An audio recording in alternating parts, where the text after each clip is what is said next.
You're listening to an Airwave Media Podcast. This episode is brought to you by Reese's Peanut Butter Cups. In breaking news, leading scientists worldwide are conducting experiments to determine if Reese's Peanut Butter Cups are the perfect combination of peanut butter and chocolate. However, it appears the study was inconclusive, as the scientists couldn't help but eat all the Reese's. Because when you want something sweet, you can't do better than Reese's. Find Reese's now at a store near you. We took it all. We brought them to our land. An endless night, ember hot and icy cold. The rage of the earth. We made this curse.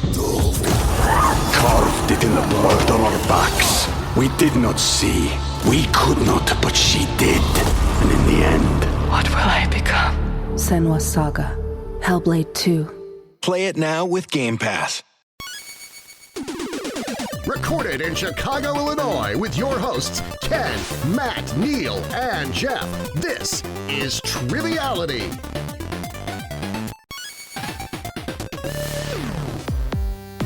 Hello and welcome to Triviality, the game where a lack of seriousness meets a little bit of knowledge. My name is Neal, and today it's raining outside, which doesn't timestamp it. It just means there's weather. But at least it's not freezing anymore. Yeah, you're correct. It is not freezing anymore. 2 temperate days in a row where I didn't have to wear a coat. That's true. Congrats. So let's keep it up. In typical Chicago fashion, it was 82 one day and 45 the next day. That is true. How's everyone doing? Jeff? Good. Just in shorts at long last. You are in shorts. That's I'm right. in shorts a lot of the time. Yeah. How do you feel Often about it? inappropriately. Well, you're in shorts. Matt's in capris. I'm in shorts. Ken's in pants. So it's like we got the full spectrum of clothes wearing there. Of leg coverage, which is exactly what people come to this podcast for, Neal. Our fashion shows? No, we try to show leg, but no one can ever see it. Mm-hmm. But It's anyway, an audio medium. It is an audio medium. Jeff, you recently hosted a game. I did. We thought it went well. It was pretty. Good. Wasn't a Who's we? Who thought Wasn't that? a disaster like usual, Jeff? It's good range, good mix of questions. Score was -30 to -25. It was a As great usual, game. yep. Yeah. But we have a new host here with us today, and it's I should say we have both guests today are returning guests. And if you are familiar with the Whoopi Goldberg classic Sister Act 2 Back in the Habit from 1993, this episode will have nothing to do with that. But the reason we said that is because we're bringing back sisters we had on a wonderful episode. I think it was titled Madonna Sex Book. Is that right? Was that the one? Yep. I should have brought the book today, and I didn't. I'm sorry, everyone. Been telling you. I know. I'm sorry. Well, let's first welcome our guest host today. She was a competitor last time she was on the show, but she's coming to us from Greenville, South Carolina. Oakland 5 supporter on Patreon, Lauren Couchois. How's it going, Lauren? It is going amazing. I am so happy to be here and back at it again. And Sister Act 2, it's just a different Lauren. No Lauryn Hill, but you get me. That's all right. Well, we'll play some Lauryn Hill that no one will hear for copyright reasons, but it was there. It's there. It's just constantly on in the background. It is killing us softly. So, Lauren, just remind folks about what you do and what you're up to out in Greenville. Yeah, so I live in Greenville, South Carolina. Been here almost 2 years now. I'm a dietitian with the school district food and nutrition department here. I specialize in farm to school and grants. And I also, the best thing I get to do is I oversee a program that helps special education students earn their employability credentials so that they can go into the world and show that they're employable and get jobs. And since the last time I was on, we have graduated another group of students, and 2 of which we have hired into our own department. So it is just the best to see it come full circle. Nice. Very cool. That is wonderful. Well, thank you again for joining us. We had such a fun time last time. We're looking forward to your questions today. And our special guest, where the Sister Act comes into play, is Lauren's sister, Christina Loper, Oakland 5 supporter on Patreon, coming to us from Brooklyn, New York. It's good to see you again, Christina, and you have some good news that you just shared with us before we started. Yeah, so it's so funny to talk about full circle. The last time we recorded, it was the day before I started my first day of classes at Lee Strasberg Theater and Film Institute in Manhattan. And tomorrow I start my first read for Our Town, which I got cast in this past week. So Congratulations. very excited, yeah. Lee already came through. He did. He did. He did. Well, congratulations on that. And remind the folks at home also what you do in addition to acting. So on top of acting, I'm also an archaeologist. I work for a nonprofit called IR Lab. We actually are going to be starting up excavations this summer. Very excited about a couple of them. We will be deferring our European excavations till next year, but if there are any budding archaeologists out there that want to see what we do or apply for any of our field schools, you can check us out. It's irlabnp.org. All right. I dig it. Yeah, Matt, you interested? I just killed Jeff always. with that joke. I'm sorry. Not interested, Matt? No. Okay. I'm not a shuffle guy. That's true. You can have the duster. That's true. When we buried that one body, Matt was just yelling directions at us and wouldn't get involved. So probably smart. But thank you both for joining us. And Lauren, last time you were telling us of your affinity for pop culture and boy bands and all that good stuff. So I'm curious, is your game going to lean that way, or are we going to also be in for some scientific and historical references that Christina had? Well, so I really tried to do the whole write what you know thing. So I would say that there's going to be a lot of that in there. There is definitely a loose theme to the whole game today. And but I also really wanted to make sure that I kind of tailor to everybody's interests and specialties. So I think it's going to be well-rounded, I hope, with the theme anyways. Awesome. Or within the theme. Yeah, nice. Well, wonderful. Well, Neal and I are going to team up. I just saw The Northman, so I've been thinking about Alexander Skarsgård and his gleaming muscles. Mm-hmm. So our team is going to be a little bit of a tongue twister. It's going to be Skarsgård guards scars. Yeah, and in honor of the large scar on my face from running into a tree in high school during production of Pride and Prejudice. So, which is true. Jeff, you're going to have to say that name many times. Many today. times. Scars. And Christina chose Matt in an archaeological term. She chose wisely. We'll see. Yeah, we'll see. But what's your team name today? So for our town, I got cast as Mrs. Gibbs, and Matt is a quippy man, so we're going to be Mrs. Gibbs Quips. All right. Scars, guards, scars, and Mrs. Gibbs quips. Good luck, Jeff. May Let's God- get the rules. As they say, may God have mercy on me. Mm-hmm. The rules of the game are simple. 20 questions split into 2 rounds worth 10 points apiece. At halftime, there'll be a special swing round designed by this week's host. After regulation, players will enter the final round with the points that they've accumulated and will have a chance to wager 0 to 30 points on 5 categorized questions. At the end of the game, someone will be named the cream of the crop. Remaster crap. And Matt, the reference was Indiana Jones: The Last Crusade. Oh, thank you. Yes. Never heard of it. Because Christina is like Indiana Jones of the show now, officially. Spitting image. Yes. Who was the director on that one? That was, I think it was a Swedish director, Steven Spielberg or something. Fair enough. Up-and-comer, really. Yes. Really, yeah. Lauren, feel free to take it away. All right, so let's get started. Question number 1 is called Family Magic. If you have children or you just like good movies, you may have seen Encanto by now. The story revolves around a family with magical powers. As a dietitian, I can't help but love the mom whose powers are to heal people with food. There is a particular item she uses often in the film to heal people, and it is mentioned in the opening song. The lyrics go, "My mom Julieta can make you feel better with just one of these traditional Colombian items made primarily of cornmeal, salt, and water, then fried in oil." What is this magical food? I think I know, Matt. Okay. I just saw this for the first time, but there were children talking over it. Naturally. So I might have missed this one, but So they were definitely talking about Bruno, is what you're saying. I asked them not to, Okay. but they would not relent. I think that we can lock in with whatever you're thinking.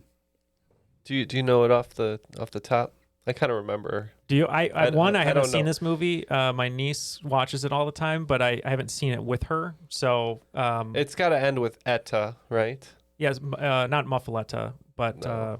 that's What the is New that? Orleans thing. That's the New Orleans sandwich. Sorry, I thought it was something bad, but it's the New Orleans sandwich. Sorry. What about? I'm just gonna make up a word. What about like paella? Oh yeah, is that something? Paillette I just made it up. or paillette is something? No, it should end with Etta. Okay, I was thinking to make it rhyme. I'm pretty sure paella is a thing. Paillette. Okay, I was thinking of tortilla. All right, we're gonna say paella. Paillette. Okay. Thinking paella? Maybe. I'm I'm always thinking thinking of paella. Tortilla? That doesn't really rhyme though. Jambalaya. Yeah, you got to think of We're gonna the. stick with paella. Okay. So what I think it is doesn't quite rhyme, but I'm pretty sure it's arepas. I also think that now that I hear it out loud. Concur. All right. So it's my mom, Julieta, can make you feel better with just one arepa. And they say it's so fancy that it kind of rhymes, Doesn't like rhyme. Ken was trying to get at. But good job, you guys. Once you get all those Tonys, you can just rhyme whatever you want. That's beyond a slant rhyme, though. All right, question 2. Potato. Known in NBA history as one of the shortest players to play professional basketball, coming in at 5'6", it's impressive that this player won a slam dunk contest in 1986 and his vertical leap was recorded at 46 inches. For comparison, LeBron James is 6'9", a whole foot and 3 inches taller, but his vertical leap is 2 inches shorter at 44 inches. This player started his career with the Detroit Pistons, then played 6 seasons with the Atlanta Hawks, and eventually was traded to the Sacramento Kings. Who is this impressive athlete? I mean, LeBron's a big man. It's hard to get a lot of that up off the ground. Yeah, So. we can lock in. Yeah, because I can't. So it's I know the guy from Space Jam. Yeah. It's probably too late, though, right? Muggsy Bogues? Yeah. I thought it was him at first, too, but he was on Charlotte, now that I think about it. I don't know if he was on the Hawks. I don't know any others. There's one that's on the tip of my tongue, and I'm like completely botching it right now. You know it. You've said the name before. Yeah, I know. I can't figure it out. All right. Well, if you can't, we'll just stick with Muggsy. Okay. Potato is a very amusing clue because his name is Spud. It's Spud Webb. That's it, yeah. Matt's got it. Absolutely. It's Spud Webb. And since his debut, there have only been 2 players shorter than him, Earl Boynton and Muggsy Bogues. But Spud Webb is the answer. Nice job. Great clue. Yeah, I just completely messed that one up, Ken. It's all right. I messed up the first one, so. Oh, good. Who will mess up the third one? Let's find out. All right. Question 3. Tom says, treat yourself. Turquoise gemstones are said to be rarer than diamonds because less than 5% of the gemstones that are mined possess the characteristics to be cut and set into jewelry. It is also the only gemstone to have a color named after it. It got its name from the French, who named it after the country that first brought it to France. What is this country? All right, we are going to go ahead and lock in here. I am blanking, Matt. I have no idea. So I guess we're just going to name a country where a lot of gemstones come from. What were you leaning in any particular direction? No, I wasn't, because I feel like that question kind of took me on a roller coaster. Yeah. I had like different thoughts at different points in time with each one. But I think we're looking at probably a northern. I was thinking northern African. I think that would make sense. They had a lot of trade. Maybe like Morocco, or I like Morocco. That's a country. all right. We're gonna. Yeah, but it's a lot of sand though, and I'm not really sure you would mine a lot of gems there. It's like some of the biggest parts of the. Yeah. What about Algeria? Algeria was the second one, I would say. Okay. Well, we both said it at some point in time, so we are going to lock in with Algeria. Okay. We're just keeping it simple. Turquois. We're going to say Turkey. Tom the turkey? I don't know. Correct. Ken Are you serious? got all the clues. And I mean, watching you guys struggle on this one, I have to tell you, I thought that this question was too easy. I almost took it out. It is, I think, because it's so easy that it's like turquoise, turkey. It was like turkey, but oh man. Yep, okay. exactly. Yeah. And the French for Turkish is turquoise. And I got to give a special shout out to Miss Information, who taught me about this in episode 193, You're a Gem. If you haven't listened to that episode, you should. It's very good. Don't underestimate my simple mind. Turquoise sounds like turkey. Yeah. Okay. I just do the Seth Rogen laugh every time. Yeah. Shout out to Julie and Lauren. All right. Question 4. I'm kind of a big deal. As of the beginning of 2022, Tyson McGuffin is a tattoo-loving Idahoan and the top-ranked player for $700 who will give you 2 days' worth of lessons in his sport. Tyson has 10 sponsors, his own brand of clothing line, and branded water bottles. Tyson is top-ranked in a sport that is credited to have been invented by 3 dads in 1965 who were sick of hearing their kids complain about how bored they were. This sport can be played indoors or outdoors and is said to be for all ages, which is apparent when you see that the top 100 ranked players range in age from 19 years of age to 52. What is this sport that is rumored to be named after a boat race or possibly the creator's dog? I think we can lock in. Oh, good. So Neal, you were having thoughts? I was just thinking of sports that are like in the mainstream now. At first, I was thinking video games, which I don't think it is, but I was thinking maybe like cornhole or like bags. But just because there's a lot of young people on that, and you know, you can do it indoors or outdoors. But the thing that's throwing me though is it's named after a dog. I don't Possibly. Could you name a dog Cornhole? Like, get over here, Cornhole. It wouldn't be good. Yeah, it wouldn't. It's not a terrible guess. What's he got in his mouth? Quit eating that cornhole. Stop licking your own butt, Cornhole. Oh, man. What about Frolf? Oh, frisbee. Oh, you know what? Frisbee golf. Oh, actually, maybe. I was thinking of ultimate frisbee. Play that which inside? Did you know that Joel Silver apparently started frisbee golf? I mean, ultimate frisbee on a college campus. The film producer. Really? He claims that he started. Ultimate frisbee. Al Gore invented the internet, Neal. So just look it up. Let's say Frolf. Frolf. Okay. All right. You said I'm kind of a big dill, so I said pickleball. Because I am kind of a big dill, because it is pickleball. Well done. Is that game where they like hit a ball on a trampoline? It's essentially ball. tennis, but with like paddle, paddles right? and plastic balls. Like a little wiffle ball. Where does the pickle come in? There is no So pickle. it's Maybe named it's the dog. after. Yeah, so the owners had a dog named Pickle, but it turns out that they named the dog Pickle after pickleball. They had the sport first. And I guess somewhere up in the Northeast, it's called a pickle boat race when you have teams come together. And if you have an uneven number of people, the people left over get thrown into the boat, and that boat's called the pickle boat. I don't know. I don't understand it myself, but that's where you get pickleball. Okay. All right. Just be careful of Pickle. He likes to lick. Same owner. He owns Pickle and Cornhole. Yeah. Pickle and Cornhole detective dogs. I hate it. I love it. Okay, I gotta stop laughing at that. All right. Question 5. Hey, kitty girls. I love drag queens, and there is one in particular that is my favorite. I kind of hate even saying that because she's really tied with Katya and Monet Exchange. But anyways, this queen in particular is unique because she is the only queen to have been on RuPaul's Drag Race and placed in the top 3 each time she has been on. Even if you don't know drag queens, it's okay because you have for sure heard of her name. She shares it with a candy and a unique fruit. The fruit is used for several medicinal purposes, mainly grown in Asia, and is also known as the Chinese apple. The candy is the sister candy to Elaine Bennis's favorite candy. So, who is this funny, fruit name sharing, amazing drag queen? This isn't head of lettuce, is it? I was thinking of that too. All right, Neal, whatever you think it is, don't text me. I don't know. I don't know. And Matt, I can lock in. Oh, good. Because I am lost here. All right, I'm just trying to think of names. There's one that's like sugar cane, but I don't think that's a fruit. What was Elaine's favorite candy? Sugar cane. Yeah, that's not a lemon. Does she like jujubes? Jujubes she likes. That's right. She has them all in her mouth and she can't speak correctly because her mouth's full of them. So what's the companion? Oh, cherry sour cherries.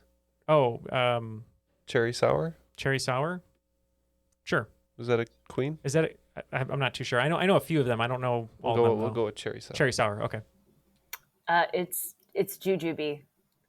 It's 100% jujube.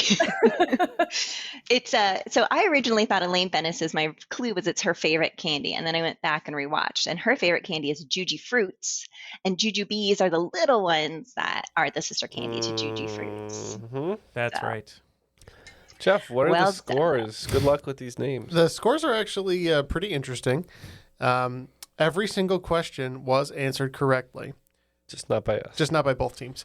So Skarsgård has 10 points. So close. But in the lead. No, it is what it is. I'm doing one take. And in the lead, Miss Gibbs Quips with 40. Question 6. Eating gold. Chips are a staple in the United States, ranking in as the third most popular snack in America. There is one style that ranks above the others and is sold in 50 countries across the globe. This chip has had over 100 different flavors since the first year it was sold in 1966, with flavors ranging from yogurt and mint to toasted corn to clam chowder and even a ranch-dipped chicken wings and Mountain Dew flavor.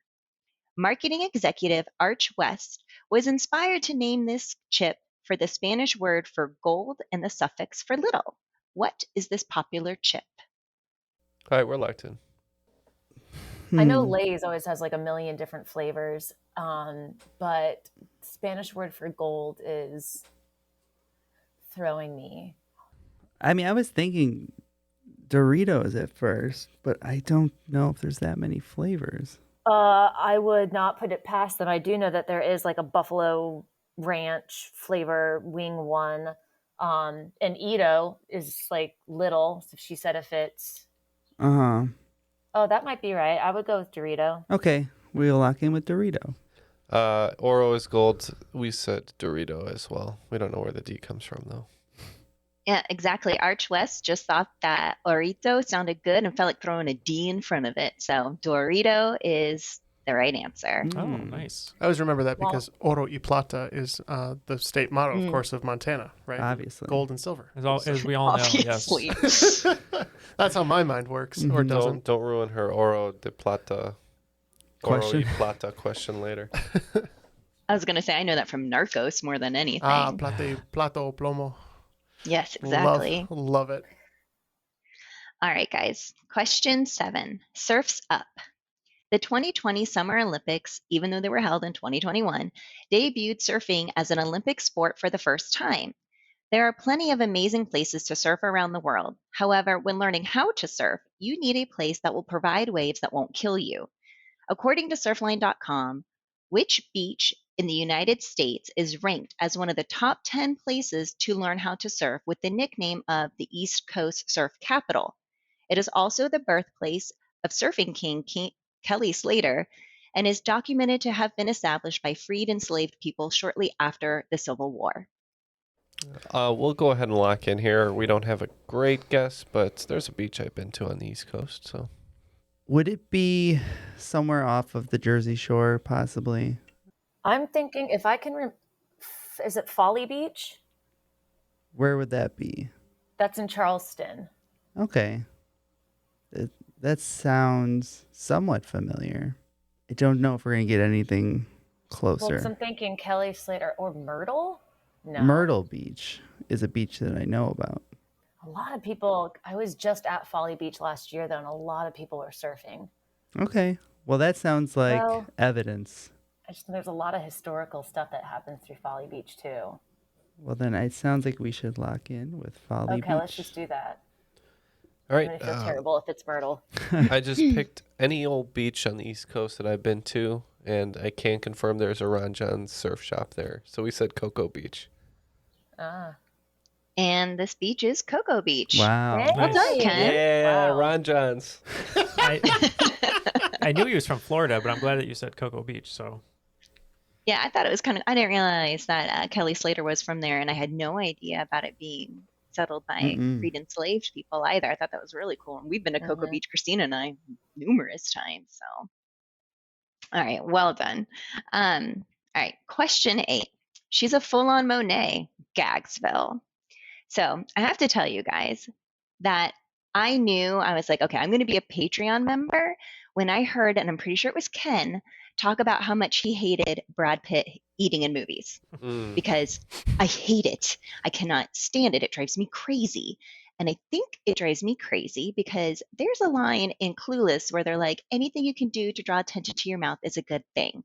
And I just feel like that's what Brad Pitt is doing, and I hate it. So anyways, all of that said, the writers of Clueless must have taken that very seriously because there are so many scenes with food and drink throughout the movie that I couldn't even keep track of it.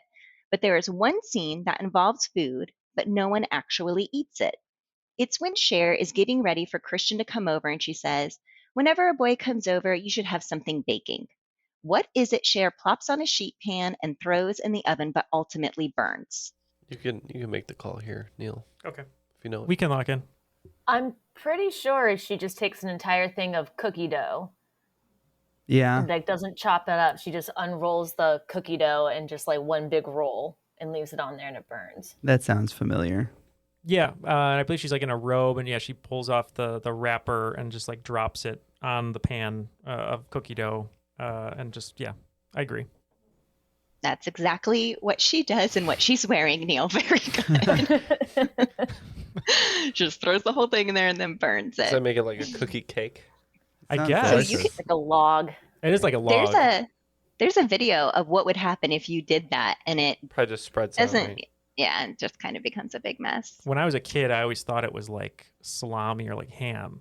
I didn't realize it was cookie until I was older. I don't know why. When you rewatched it again. It was probably my Freudian slip, as a kid watching Clueless. Now I know next time to have Neal over for dinner, I'll make him ham-shaped or Nice cookie-shaped hot- hams. Nice hot salami. Got a nice hot salami in the oven for you. Give the leftovers to a cornhole. Not talking about the time Neal came over in the hot salami, Ken. Okay. Yeah, that's a movie, but it's not available for rent anymore. All right. Number 9, please, as quickly as possible. All right, question 9. I swear, I don't know of an episode of Triviality where you guys don't mention a not real porn video that you're either in or have made every episode. This is our brand now. Quote unquote, not real.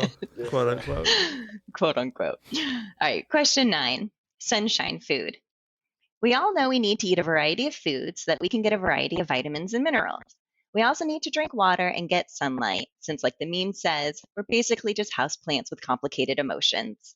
Sunlight helps boost serotonin levels in the brain and gives us our main source of vitamin D, which is vital for bone health.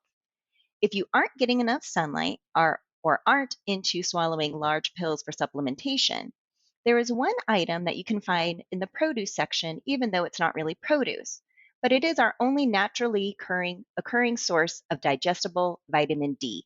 What is this item? Vitamin D, huh? Vitamin D. I take vitamin D3. As do I. But Sunny it doesn't D? help me. How many IU are you on? 1,000 IU. Nice. I had way too much B12 and a toxic level when I got my blood work back a couple weeks ago, and it was because my face kept getting red after I ate everything because I was having way too much B12. Where were you getting it? eating? Yeah. Or where's the It's in like a lot of it, like cheese and a lot of foods. Huh. But anyway, I had a toxic level of B12, which was not good. Damn. But I didn't Too have a much toxic level of fromage. D12, which I always As a- listen to. Excuse me. As a vegan, I always need more B12. Do you? I should just give you my flesh. No, you should just Again? He already Very did that. vegan-y. A B12 transfusion. That was in the movie we can't talk about. You guys got an answer? So we can talk? This one's killing me. It's not bell I have, pepper. I have no idea what would be in the produce section that's not produce. All right. It's the man unloading the cart in your way when you're trying to how walk about through. peanuts? Okay. I don't know. Just nuts of some sort? Peanuts, yeah. Okay. Well, peanuts have like no nutritional value from what I remember. Not true. They're a good source of protein. I think and almonds are Okay. good Fat. for prostate or something. Right? Anyway, I don't know. You know what? Is it- Peanuts actually are a really good source of B12, actually. Oh, really? no wonder I was eating almond butter every No? day and I had to stop. That's probably what it was. Oh, I'm glad. Well, almonds aren't peanuts, but Neal, okay. Neal has a toxic level of something in his body, and he's like, I forgot what I had to stop eating. Something is toxic within me. He's Sorry, Matt, go ahead. shoveling peanuts like a circus elephant. I was gonna say I think maybe pomegranate. I feel like they got those pomegranate juices in the back of the produce palms? section. Yeah. But that is, That seems very pomegranates are produce-y. considered a produce, though. The things that I always find in produce section, like tofu is always over there, but I don't think that it has a lot of vitamin D, though. No. I mean, there's always like, pistachios, I feel like are always by the produce section, Mm-hmm. like kind of tucked in at the end of the fruit. Yeah. Like orange juice, like Sunshine State, but I mean, is that considered a They might have those frozen orange juice things, those slushy orange juice things. You know what I'm talking about? I do not. There's a know can what of you're talking orange juice about. concentrate. I remember those. Oh, like the Minute Maid one. Yeah. That's like you make out of right. Let's I don't know. say orange juice then. You just want to say orange juice? Sure. Okay. Theoretically, then oranges too, right? I guess. I mean, you subtly said Sunny D, and if that's right, that's going to be infuriating. But yeah, what did we say? Nuts? We said peanuts. Peanuts. All right. Well, in the produce section, you will find fruits and vegetables. This item is neither fruit, nor vegetable, nor plant, nor animal. It's a fungi. It's the mushroom. Oh. I should have known. I know, Christina. I know. I go So hiking with the sorry. kids all the time. Oh, it's like how I didn't get the producer's question. Same kind of situation. Yeah. I go hiking with my kids. We go mushroom hunting all the time. So was We that the don't pick revenge of anything. the producer's question? Oh. Is that why your kids always play really psychedelic music when they get home? Yes. They love the Doors. You should. Olive, the way she dances. Cal Pell, huge Jim Morrison fan. Oh, awesome. Wait till he finds out they're not that good. I'm just kidding. All right. Question number 10, which might be my favorite question. Question 10 is, it's business time. Oh my In God. season 1, episode 2 of Flight of the Conchords, Brett takes on a new job where he meets a female coworker. While they are in conversation, Brett begins to think out loud to himself, oh my God, she's so hot. She's so flippin' hot. She's like a curry. This actress would later get her first lead TV role in a show that went on for 7 seasons, where she played a single mother pretending to be younger in order to land a job. What 6-time Tony nominee plays Brett's new curry hot coworker? Got it. Yeah, we're locked in. I got it too. We're locked in. Is this from the too, show Matt. Younger? Well, It was a younger reference. It was a younger reference. She's talking about Flight of the Conchords. Oh, I know that. Okay. I just didn't expect to ever hear a Younger reference. I think We're everybody's locked locked in. I believe think this everyone's was locked this was spoken about last time. I think so. I think you're right. All right. So the answer, Lauren Couchois? Or Sutton Foster. Yeah. Sorry. Oh, Yes. Mrs. Gibbs, what you got? We also said Sutton Foster. Because it is Sutton Foster. I know. I was trying so hard. I was like, how do I get Foster into How this? do And I- how do How do I? I put me in this? Yes, exactly. I used to And love then watching that show. Oh, it's the best. And That was the but same anyway, question he was asking when he saw her, but nothing. Let's go to the swing round. Let's go to the scores. Let's go to the scoreboard. Let's go to the scoreboard. That's you, Jeff. Jeff was Oh, yeah, just that's me. zoned out over here. I actually have them all written down. Let me just add it up. Yes, so the score recap. Looking at the scores after round 1, game drew a little bit closer than the first half, so good job over at Skarsgård, who guards Scars. Your score is now 50 points, but still in the lead, Miss Gibbs Quips with 70. and I'm going to give away the theme now, but actually I was about to give it away with the Sutton Foster thing, because if you look back at the answers or think about them, everything is food related, even if it's a play on food words like turkey, Oh, pickleball, Spud, turkey, Cocoa yeah. Beach, Spud, yeah. Mutton Foster. And Foster. Bananas Foster, right? Yeah. Exactly. Or the beer. Australian for beer. Yeah. And I was trying to figure out a Sutton Foster either beer or banana Foster question, and I couldn't. So I started researching, and I don't remember her in Flight of the Conchords at all. But then the question just wrote itself when that's how it came about. But anyways, okay. So you may have noticed by now that the theme for the game is food related. For our swing round, we're going to keep that going. And this is people with food names. I'm going to give you a description of a famous person and their work, and I want you to tell me who I'm talking about. I'll give you the field in which they're known for, and everybody in this list has food in their name somewhere. So, like, for example, the actor from Apollo 13, Mystic River, and Tremors Kevin Bacon. is Kevin Bacon. Mhm. Gary Anise? No. Wow. There's an Anise. I can never That's remember. not bad. Potato, right? Okay, so question 1, or number 1. This football pro is the only non-kicker to make the top 50 list of highest scoring NFL players of all time. He appeared on Dancing with the Stars and was selected for the Pro Bowl 13 times. Number 2. This New York City native singer-songwriter and pianist was classically trained on piano as a child and began composing her own music when she was 8. She released 5 albums from 1996 to 2020, and all of which reached the top 20 in the US Billboard charts. She received a Grammy for Best Female Vocal Rock Performance in 1999. Number 3. This actor dies so often in his roles that there is even a list of his most memorable deaths. The list includes deaths such as being crushed by a satellite while fighting James Bond, executed for his love of poetry, being impaled on an anchor by Jack Ryan, and shot to death by arrows while protecting the precious ring. Number 4. This rapper, actor, and television host had the first hip-hop single to top the Billboard charts. His debut album was originally called Hooked, but was reformatted a year later and released with the new title To the Extreme. You can see his acting skills in movies such as 13 Going on 30 and Teenage Mutant Ninja Turtles 2, Secret of the Ooze. Number 5. This American educator and politician served as Stanford University's provost from 1993 to 1999, has been awarded 11 honorary doctorates, and was the first woman to hold the position of National Security Advisor.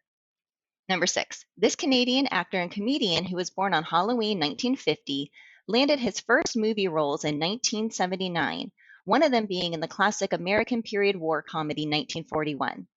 He was also in Splash, Home Alone, Rookie of the Year, Blues Brothers, and JFK. Number 7. This Wisconsin-born actress is often typecast as characters in movies with overt sex appeal. She has been cast as a porn star in 2 separate films. She played a sex worker opposite Johnny Depp in 2001, a stripper in 2009, and a director of pornographic films in 2012. She has also had roles in television, appearing in shows such as Scrubs and Californication. Number 8.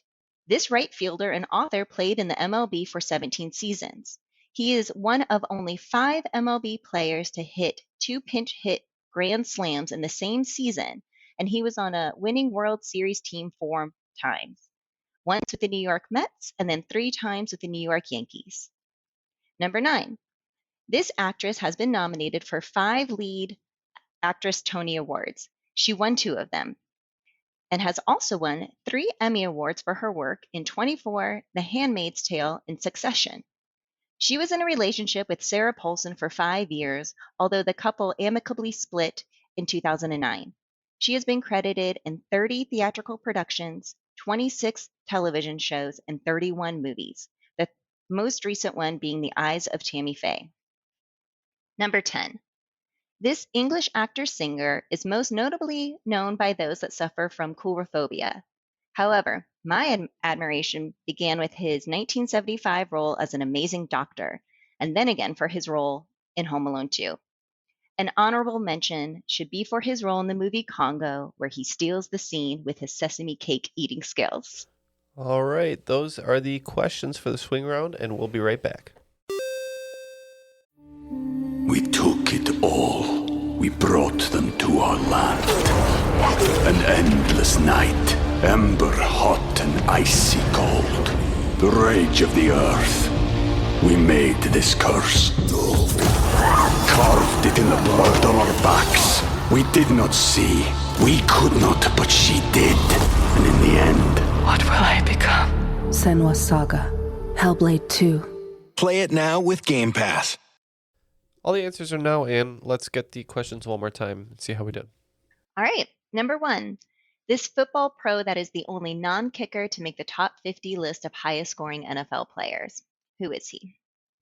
We just had to kind of take a guess here, right? Yeah, we were between Heinz Ward, but we thought Heinz Ward wasn't a food, Heinz, and we said high score with the food name. We went Jerry Rice. Mm-hmm. Most touchdowns of all time, Jerry Rice.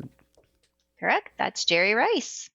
Number 2, this New York City native singer-songwriter that won the Best Female Vocal Rock Performance in 1999. Who is she? We're going back to the produce section here, and we're saying Fiona Apple. Oh. Well, I guess we're eating crow on this one. Yes, we're eating crow. You said Sheryl Crow. Well, yeah. It's a food. I love your answer. We mentioned her, yeah. All right, yeah, no, that's Fiona Apple. Number 3, which actor dies so much that there's a whole list of them? Said Sean Bean. We also said Sean Bean. That's Sean Bean. Number 4, the actor, rapper, and television host that you can see in Teenage Mutant Ninja Turtles 2, The Secret of the Ooze, and 13 Going on 30. Go Ninja, go Ninja. Yeah, we said Robert Van Winkle, Vanilla Ice. We also said Vanilla Ice. Vanilla Ice. Number 5, who was the first woman to hold the position of National Security Advisor? Might as well have a second helping of rice here. So we said Condoleezza this time. Nice. One will never fill you up, so we also went with a second helping of rice. It is Condoleezza Rice. The Canadian actor and comedian who was in 1941, Home Alone, Rookie of the Year, and JFK. We said John Candy. We also said John Candy. Very good. That's John Candy. And number 7 seemed to give both teams some trouble. So, which actress is often cast in movies as a character that has overt sex appeal? She was a porn star in 2 separate films, a sex worker opposite Johnny Depp. That was in the film From Hell, a stripper in 2009, and she played a director of pornographic films in 2012. Something tells me she's also Ken's favorite Austin Powers femme fatale. We didn't know, so we just said Jamie Taco. And that joke will appeal to 2 people. We said Demi Moore. And then I don't know where, I guess a demi sauce. Demi-glaze, right? Oh, yeah. Is that your That's a stretch. Yep, nope. This is Heather Graham. Mm-hmm. All right. The right fielder and author that played for the MLB in 17 seasons and won the World Series, once with the Mets and 3 times with the Yankees. The only player we could think of on the Mets and Yankees with a food name was Darryl Strawberry. And this was all Matt. I have no idea, but we said Darryl Strawberry. It's Darryl Strawberry. I did say Trout, though. Trout was a good answer. Oh, my Trout. Good I like guess. that answer, yeah. Mm-hmm. Number 9. This actress has been nominated for 5 Lead Actress Tony Awards, 2 of which she won. She also won 3 Emmy Awards for her work in 24, The Handmaid's Tale, and Succession. And she was, or has been, in 31 movies, the most recent one being The Eyes of Tammy Faye. Who is she? Yep. If you remember her, she played the president for a short while on 24, Cherry Jones. Oh, that's an incredible poll. Holy crap. We had absolutely nothing. Yep. This was a tough one. Cherry Jones is correct. Well done. Okay, number 10. The English actor-singer that I love in Home Alone 2, Congo, and for his role as a doctor in 1975. Yep, I'm glad you mentioned Congo, one of his most prolific performances. We said Tim Curry. I agree. That is one of his most prolific performances. We also said Tim Curry. It is Tim Curry, and I love him in Home Alone too. But in Congo, he's probably the best person. So had to throw that in there. I think I fell asleep during Congo when we last watched it, Neil. That sounds about right. And then I woke up to the sound of screaming apes. I believe there's also... But the movie was already off. So. I believe there's a great hippo attack at night on the water, if I remember. All right, and after the swing round, points went up for both teams quite a bit, but still not able to... well, they closed the gap, but they haven't taken the lead. Scars guard Scars at 95, and we've got Miss Gibbs Quips still in the lead, 105. Round 2, our theme continues on, and question 1 is titled, I absolutely hate this, because I couldn't think of a better title, because I absolutely hate that this is a thing. So, in 2015, a popular fast food chain really hit the idiot of all idiot advertising that I have ever heard of. The meat-loving chain ran an ad highlighting their new brown sugar bacon. The bacon was said to be so irresistible that even a vegetarian couldn't resist it. The company took it a step farther to set up an actual helpline, 1-855-MEAT-HELP, to offer assistance to vegetarians who simply couldn't resist the brown sugar bacon. It was an actual working line, and when you called, there was somebody there that answered and told you to calm down and eat a salad. If that wasn't enough, they doubled down after the backlash from the Meat Help hotline ads and offered a one-time only vegetarian meal. They called it the bread sandwich. So, which fast food chain could possibly be this rude?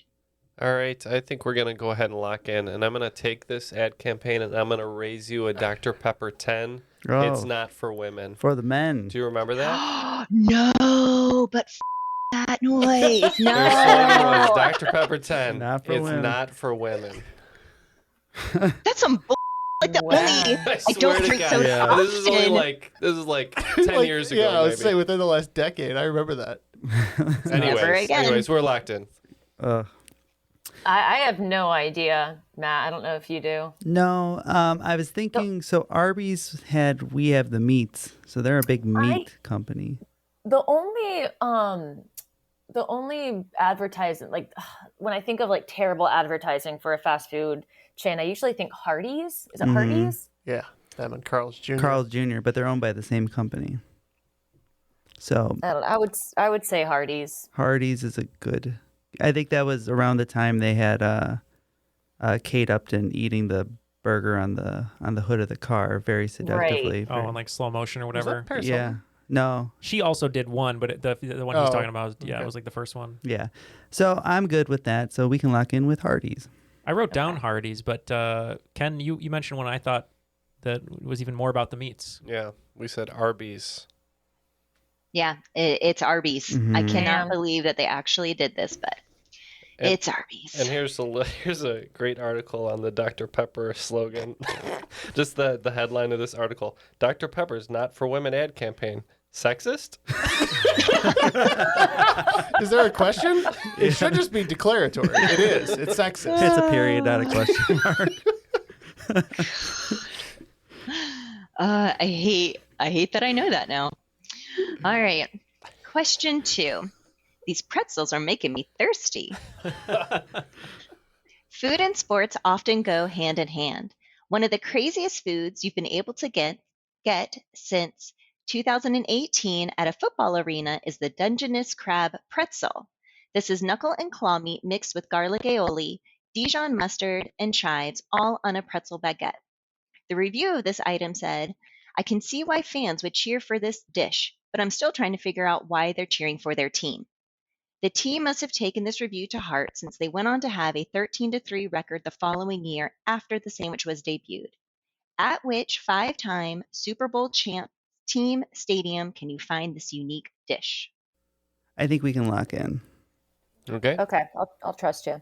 Neal, I'm going to leave this one to you.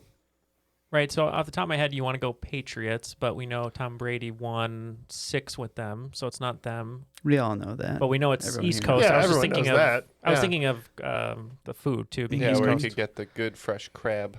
Right, and then I was thinking, okay, well, close there is Pittsburgh, but they won 4 with Bradshaw, 2 with Roethlisberger, so that's 6, so it's not them. 49ers won 4 with Montana, and then 2 with Steve Young, so it's not them. And now I'm kind of like at a loss. Tampa Bay. They've only won with Brady once. Oh, and they Or won no, once twice. before that. Twice. Yeah, they won And what with about Gruden. before? Gruden, they only won once. They were really bad all the way up Warren. until when they won. Oh, I gotta stop giving clues. Sorry. No, that's okay. All right, what do you want to do? I don't know football. I know food, but not football. I'm just at a loss now. And the only other thing I can think of is the Rams just won. They won with St. Louis once. Did they win with the old team in the 70s? Do you want to just say the Rams? Sure. Okay. My thinking for this was around the time they opened Jerry World, and they would have had some new food items in Dallas. They were really bad for a while in that time period, and they were good again. I think they won 5 Super Bowls, so we said the Dallas Cowboys. All right. Well, you guys are on the right train of thought when you're thinking about where can we get crab, and it would be in the Bay, San Francisco 49ers. That was my second Levi Stadium. Number 3, olive you. Olives are considered a fruit and are an amazing source of vitamin A, E, K, and B. They are mentioned throughout Greek mythology and were often used as gifts. In addition to the fruit, the olive branch has come to be known as a symbol of peace. There are 3 flags which bear the olive branch: Eritrea, the United Nations flag, and this island country, which also manufactures the world's oldest wine, Commandaria, using 2 distinct grapes indigenous to the country. Which country is this? And we're going to go ahead and lock in. So my first thought was Cyprus. That's my first thought as well, but I'm not sure is that considered its own nation? It is. It definitely has a flag, and it's in the Greek Isles. So I have Greece, and then I have Cyprus. So I should we think just go with? let's go with Cyprus. Okay. Because that's definitely not on the Greece flag. Because I think I know what that looks like. Yeah, Who knows what the Cyprus flag looks like? It could be anything. How about an orange island on a field of white with a green olive branch underneath? Let's hope for that. We said Cyprus. Yeah, we But locked, spot on, Jeff. we locked in with Cyprus as well. I only mentioned that to Ken because Paul Hollywood baked there for about a decade, and they always show the flag when he was there. So that's what we guessed. Well done, both of you. It is Cyprus. Very good. Yay. All right. Vexillology. Yeah. Good job. All right, question 4, dirty dancing. There are a lot of nutritional rules and guidelines we have to follow in the school nutrition world. Super Bakery is one of the companies that makes an array of breakfast foods within those rules and regulations that students love. The company's president is a graduate of Penn State, where he received a bachelor's degree in food service and administration. You may be surprised to know that the president of Super Bakery is also someone who was inducted into the Pro Football Hall of Fame in 1990. He played in the Pro Bowl 9 times and had 4 Super Bowl victories. I can tell you from personal experience, not only is this man immaculate, he is one hell of a dancer. So who is this incredibly nice president of Super Bakery? We're locked in. You guys are locked in. So there's some clues there, and it leads me to a Pittsburgh Steeler. He's immaculate, so that takes you to the Immaculate Reception, which was Franco Harris. But she also said, very nice, so it could have been Mean Joe Green. And now I'm torn. These are all real words, I swear. You're staring at me like you don't agree. I'm staring at you like I have no idea what any of this could be. So yeah. I'm just gonna sit here and let you work through it. Could be Lynn Swan. I think he was on Dancing with the Stars, and I think I'm good with locking in with Lynn Swan. And you agree? Sure. Yes. Yes. We're locked in. So I made a little bit of a mistake. So I just put Terry Bradshaw because of the 4 Super Bowl rings, and I mentioned him earlier, and he's known as being, at least to some people, known as being nice. But when you said Franco Harris, I forgot he was a Steeler, and I know he was on Dancing with the Stars. So we went Bradshaw, but it very well might be Franco Harris. So I think we're getting a couple of questions mixed up because Dancing with the Stars was not mentioned in this question at all. But the immaculate man himself is Franco Harris. And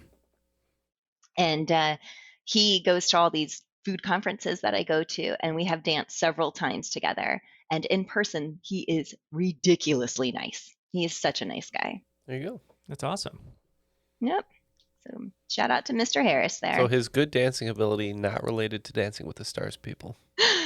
All right, question 5. So this question 5 is not necessarily a listener submitted question, but it is a listener supported because I would love to shout out our grandparents, Christina and I's, Bob and Kathy, because they listened the last time Christina and I were on and were just really supportive and super wonderful about the whole thing. So shout out to them because with them, I would not have a love for Sinatra as I do. And that's what inspired me to this question. And this question is titled, A Foggy Day in London Town. So I love Sinatra and I love caffeine. So naturally, a London fog is my go-to drink when I'm not in the mood for coffee. A London fog is a drink comprised of steamed milk, vanilla syrup, and this tea said to be named after the British Prime Minister of the 1830s. We can lock in, Matt. Can we? I mean, he works. Oh, that's we right. don't That's serve right. those at the conglomerate, actually. We call them a Howie drink. You're locked in? Yeah. I believe a London Fog. I think we made them when I was working with you, Matt. We did. Earl Grey. I believe I trained Neal in the ways I think you did, actually. Of the early Grey. Honestly, and 100%. Yes, we said Earl Grey. And same. Yeah. Earl Grey. Very good. It is Earl Grey, and I love those drinks. I remember that because we had a lot of varied opinions. on that drink. And shout out to Bob and Kathy. Thank you. Hopefully you're still listening after all the cornhole jokes. Yeah, sorry. Made it this I far. apologize to your grandparents. You don't need to. They're yeah. Bob and Kathy might be the greatest grandparent names of all time. Like They're probably the greatest 100%. grandparents of all time, period. Yeah. In the They're grandparent the Hall of funniest Fame. people I think I've ever met. Next episode, Bob and Kathy. Special guest. Yeah, no, I mean, our last episode that we were on was titled Madonna's Sex Book, and I had to send it to my friends and family. That's right. And I had a friend reach out like, can I listen to this with my kids? It's like, absolutely. What makes you? She's like, oh, okay. And then I just wait got till it. you see what this one's done. You know, Bob and Kath, they sent us this podcast that their daughters were on, and it was called Madonna's Sex Book. I love that you called her Kath as well. That's what my grandfather calls her. Figured Hey, that. Kath. Figured as much, yeah. All right. Question 6. Food potpourri. Potpourri was created in the 12th century to freshen the smell of rooms and castles. It's kind of ironic since the word potpourri translates from French to English as putrid pot. Potpourri is fairly easy to make and can be done on any stovetop using a pot of water and your favorite smelling items boiling inside. Typically, stovetop potpourri is made with oranges, cranberries, rosemary, and this spice that Roman Emperor Nero burned as a sign of remorse for murdering his own wife. All right, we'll go ahead and lock in. I have 2 thoughts, Matt. I don't know. What are you thinking? My first thought was sage. I think it's a nice smelling item, and I would want that in my potpourri. Our mother actually always used to have potpourri around the house, and it always had cinnamon sticks in it, and it always smelled a little bit like clove. Okay. So cinnamon and clove are the 2 that stuck out for me. I almost want to go with, just because the cinnamon sticks were always in there, I want to go with cinnamon. I didn't know you could just throw anything you want in a pot and make potpourri. That's like really fascinating to me now. Sometimes make potpourri with noodles. you make a lot of potpourri with noodles. Then you can eat them after. We said cinnamon as well. Yep, cinnamon is right. Very good. I like cinnamon. I love cinnamon It's a nice stuff. smell. Yeah. Jeff, what does that bring our scores to? I know we're after 6 here, but it's a little extra fun. He dropped the hog. He did. Wow. Nobody even noticed. He just thought he was going to get away with it. Oh, no. It's just, I'm always watching. it's not even that. We just went right past it, guys. All right, so what's the scores? All right, so our scores after 6 today are as follows. We have a tighter game than we had before. Nope, I lied. It's the exact same gap. Scars guard scars 135, and Miss Gibbs quips 145 for the lead. All right. Okay. Question 7. Food and music. And don't worry, it's not a bowling for soup question. What song is ranked as number 1 on Loudwire's list of the best hard rock songs of the 21st century? The single was released in August of 2001 and was originally titled Suicide, which was taken from lyrics around a self-righteous suicide. However, Columbia Records asked the band to change the name due to its sensitive nature, and therefore they came up with this title as a play on the word suicide. All right, we're locked in. Yeah. I trust you, yeah. I think it might be a System of a Down song. They say, Oh, yeah, that my self-righteous suicide. which I believe is right. Ariel's, is that song, or is it Okay. Toxicity, Oh, I think it's Toxicity. or Chop Suey? Or Oh. Deer Dance. Or how many more can I name? No, those are the Bounce. singles. Bounce. Let's go. Shimmy. It's food and music. Let's go Chop Suey. Yeah, we're gonna go Chop Suey. I'm glad you woke up. Yeah. Put on a little makeup. My keys are on the table right now. They are, in fact. We also said chop suey. Very good. It is Chop Suey. Well done on picking up on that clue, Chris, of food and music.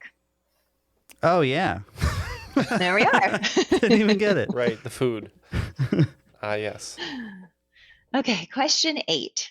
On Fridays, we don't eat meat. On Ash Wednesday, Good Friday, and all Fridays during Lent, Catholics over the age of 14 abstain from eating lamb, poultry, beef, pork, deer, and most other meats. It is during this season of Lent that sales of this delicacy go on the rise because the Catholic Church does not consider this to be a meat nor a fish. What is this Lent-friendly food? Yeah, so I'm not quite sure how to get to the answer here, but we have a guess. So if it's not considered a meat or a fish, I would assume it'd be like a shellfish. She did say delicacy, so I didn't know, maybe lobster? What if it's tuna? People seem to eat a lot of tuna. It's chicken of the sea. It is a delicacy, maybe. Of the sea. Would you call tuna a delicacy? If you're Like canned tuna? Not canned tuna, but I've definitely had tuna that was a good. I was just leaning at one of like a shellfish, like shrimp or. Oh yeah, let's go shrimp. I like Go shrimp. shrimp. I remember eating shrimp during Lent. All right, I was kind of in that shellfishy sort of area too, but we went with clam.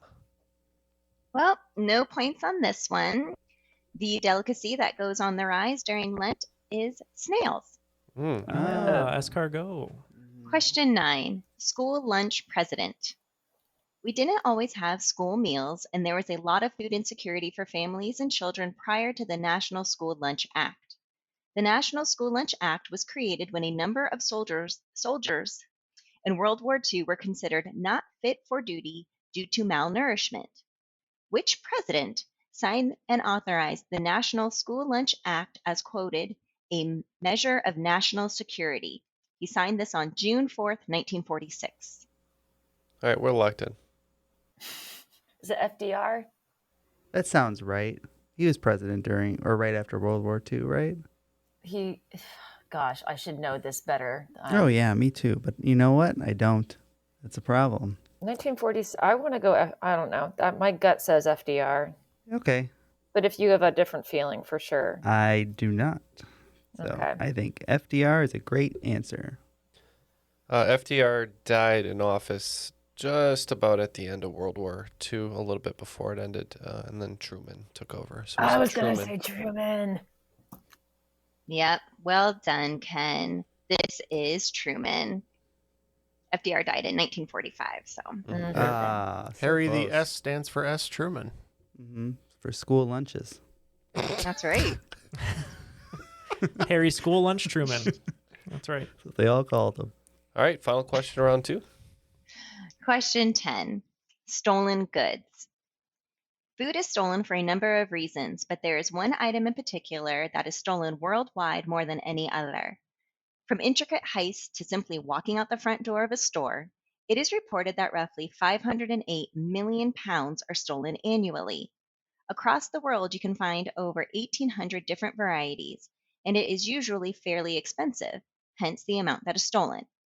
The average per capita consumption of this item in the United States is about 40 pounds a year.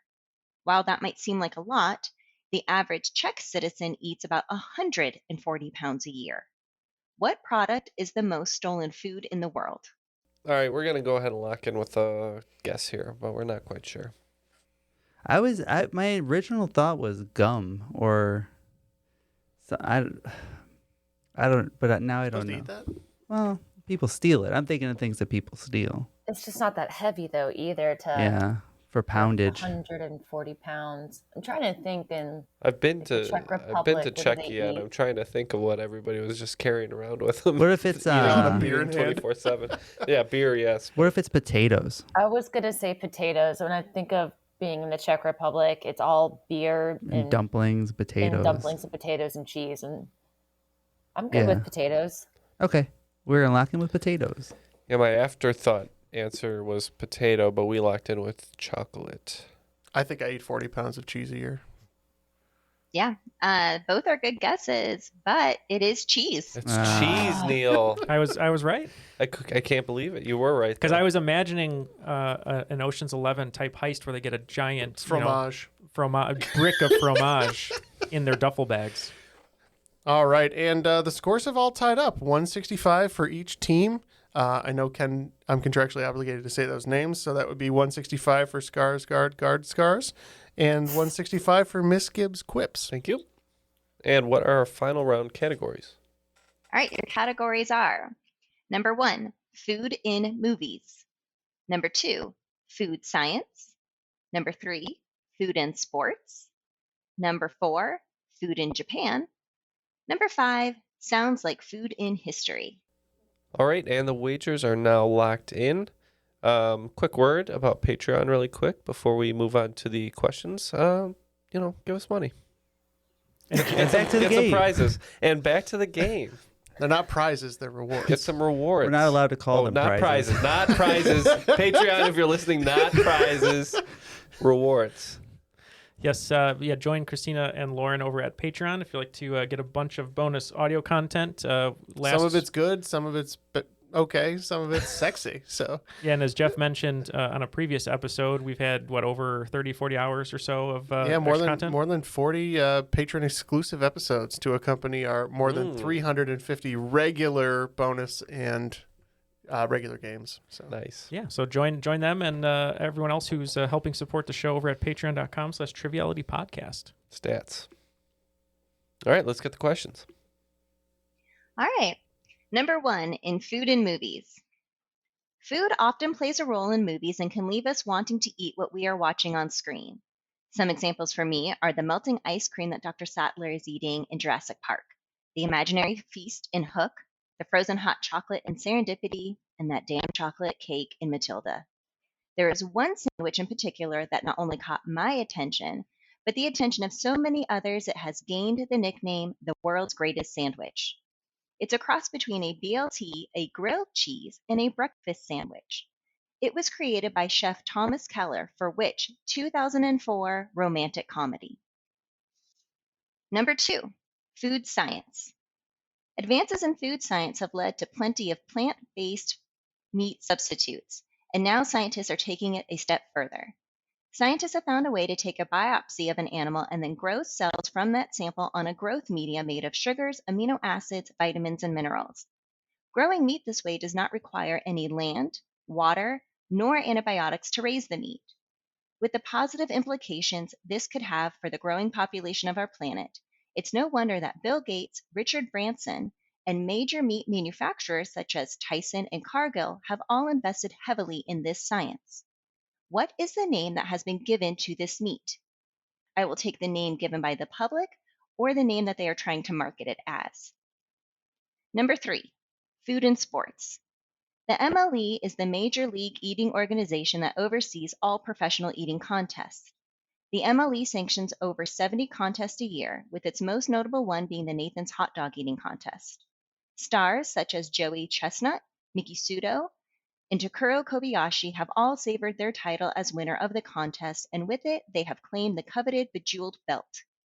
Miki Sudo has won the pink version of this belt, but what is the name of the belt that has been won by Joey Chestnut 14 times? If you have seen this belt before, the name shouldn't surprise you. Number 4, food in Japan. Imitation crab meat is often used in crab salad, crab dip, and crab rangoon. However, it doesn't contain any actual crab. Imitation crab meat is mainly made of fish, typically pollock, and it is finely shredded and pulverized, then heated and pressed into shapes that resemble meat from a crab leg. This mixture gets its name from the Japanese word for ground meat. What is this pulverized fish mixture called? And number 5, sounds like food in history. In the 1920s, most African Americans were denied entry into aviation programs. There was one man who had such an interest in being a pilot that he built an airplane powered by a motorcycle engine and then taught himself how to fly. He went on to establish the first African American owned and certified flight school located in Harlem Airport in Oakland, Illinois. This is where many of the Tuskegee Airmen got their initial training. He continued to fly until he was 89 and passed away 2 years after giving up his love of flying in Chicago, Illinois. Who is this man that was the first African American to become a certified aircraft mechanic in the United States, the first African American to establish an aeronautical school in the United States, and the first Black member of the Civil Air Patrol? All right, and all the answers are in. Let's get the answers, see how we did. All right, number 1, in food in movies.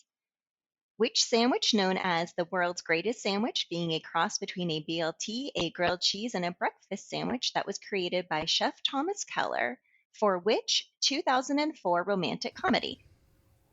We wagered 30 on this one, and I believe that is Adam Sandler in Spanglish. We wagered 30 and also said Spanglish. Well done. It's Spanglish. Very good. Number 2, in food science. What meat can you take a sample from an actual animal, take that biopsy, grow it on a growth medium, and has been heavily invested by a lot of famous people and companies? There are 2 names this meat is currently going by, one given by the public and one that the name is being marketed as, and I will take either name. Yeah, for 30 points, I've always heard this being referred to as lab grown. We wagered 30, and we were not sure. We just know that this is a type of fake meat, and we said impossible. Ken's got it. It is absolutely known as lab-grown meat. That's the name generally given by the public, and they are trying to market it as clean meat. Oh, no one's going to call it that. Nobody's going to call it that. It's 100% lab-grown meat. All right, number 3, food and sports. What is the name of the belt won by Joey Chestnut 14 times at the Nathan's Hot Dog Eating Contest? We wagered a measly 10 on this one, and we didn't know, so we just thought maybe it was made of sausage links and called it the link belt. We wagered 30. It's a big old yellow belt, so I believe it's the mustard belt. It is the mustard belt. Very good. Number 4, food in Japan. What is the name of the pulverized fish mixture found in imitation crab meat? It comes from a Japanese word. When translated into English, that means ground meat. We had no idea. I know meat in Japanese is niku. I think the word for like to grind or crush something starts with a SA sound, so we just said saniku, though I don't recognize that. So I was really unsure as well. We wagered 30, and I know that when you get these dumplings with like mixed fish in it, it's called shumai, so we just said shumai. This was a tough one. This is surimi. And 5 sounds like food in history. This man is amazing. I just cannot believe that he built his own airplane, used a motorcycle engine, and then taught himself how to fly. So who is this first man that was the first African American to become a certified aircraft mechanic, to establish an aeronautical school in the United States, and the first Black member of the Civil Air Patrol? happy to learn about this, but unfortunately we had no real good guess. We wagered 30 on it, but we just tried to pick a name that contained a food, and we wanted to honor Neal, so we said Fisher. Yeah, we are in the same boat. Not being too far from Oakland and living in Chicago, we probably should know more about this, but we went with a lucky berry, hopefully. And no points to either team, but this guy is absolutely amazing, and I highly recommend that anybody research more about him. His name is Cornelius Coffey. Oh, great name. Yeah, we and should shout out to Trivial Warfare, because that's where I first learned about him, and then I did my own research about him and was just fascinated. He's was really amazing. All right. It was a very close game. No one raised their scores, but one team did emerge on top, and that would be Skarsgård's Scars. Yeah. Oh, with 155 points.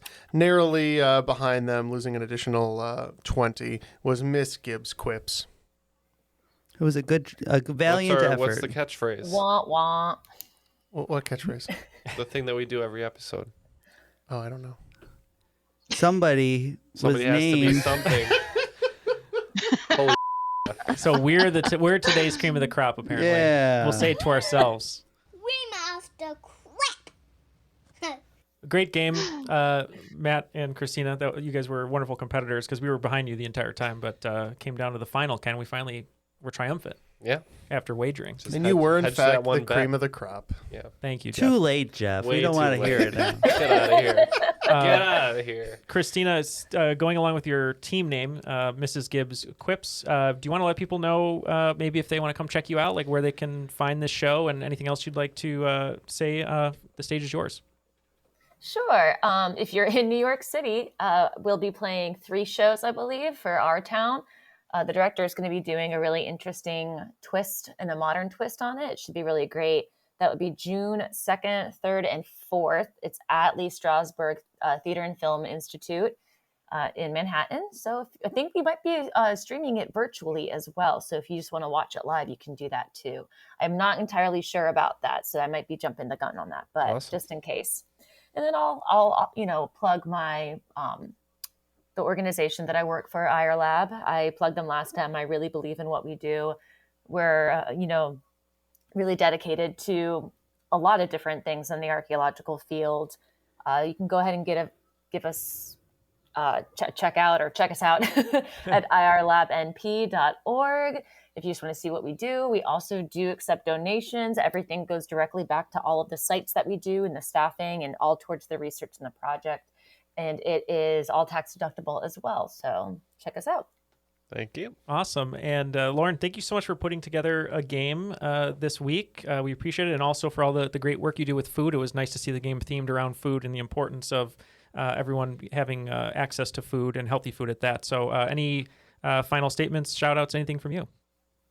I would love to thank the grand playtester himself, Louis. He was amazing, and I was very nervous about, the entire thing, but my final questions, and Louis really helped guide me there. So I appreciate it, Louis. Thank you very much.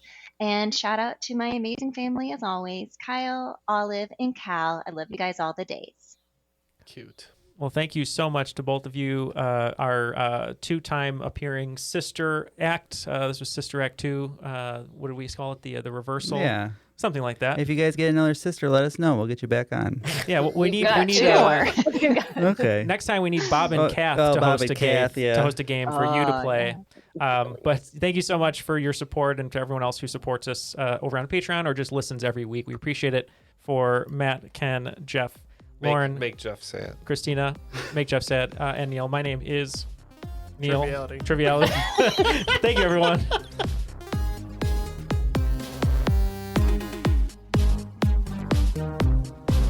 I got my brother, if you're familiar with the show, for his birthday one year. I can't remember the name of the character now, but Brett and Jermaine. Their friend though with Murray. Murray. He had not Murray, the one with the headband who worked the crappy jobs. Oh, you know what I'm talking about. I do. So he had a T-shirt of two rats having sex, basically in a rat trap. And my brother was like, "That's the coolest shirt. I wonder if it's real." And I found someone who made it, and I got it for him, and it was like the most ridiculous shirt ever.